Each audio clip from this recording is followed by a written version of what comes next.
A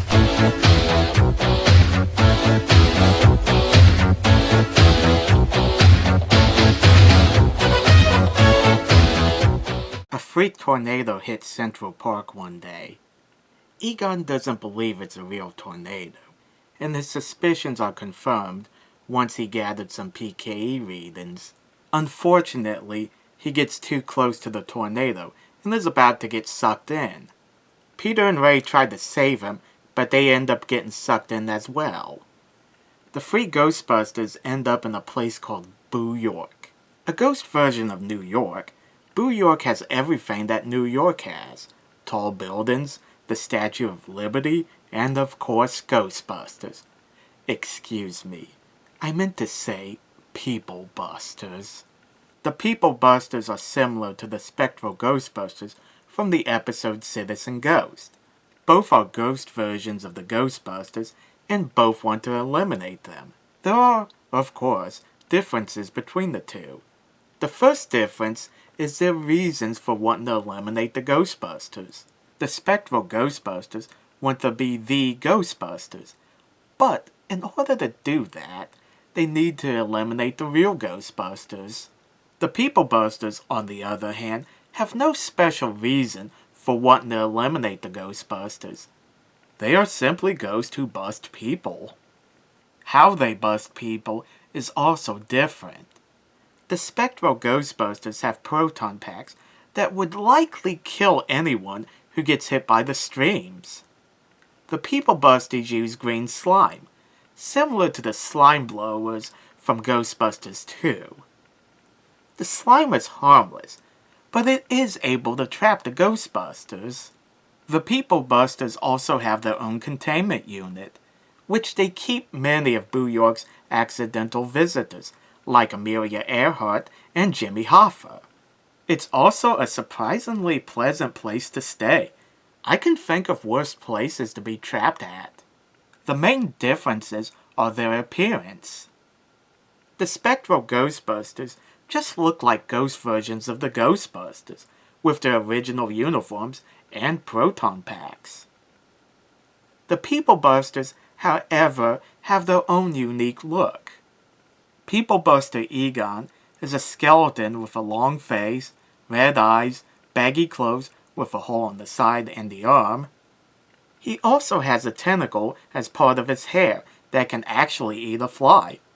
That must come in handy during picnics. I should also mention that Egon's picture is on their No People logo. I guess Boo York hates Egon. Peoplebuster Peter is a zombie with yellow eyes and legs that don't seem to support his body.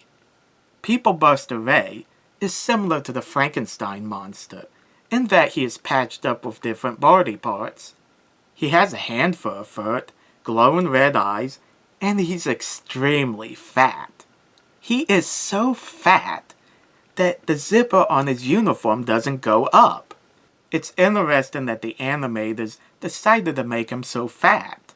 Ray in the early episodes was fat, but at this point in the show, he had slimmed down. Maybe Peoplebuster Ray hadn't slimmed down yet. As for Peoplebuster Winston, now is the time to address the elephant in the room. There is no Peoplebuster Winston. Much like the posters for the first movie, Winston wasn't included. Why?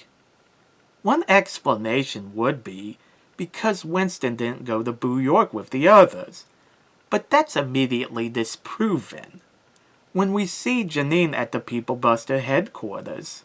Another explanation is that Peoplebuster Winston is on vacation. The final and more likely explanation is that Peoplebuster Winston doesn't exist yet in this timeline.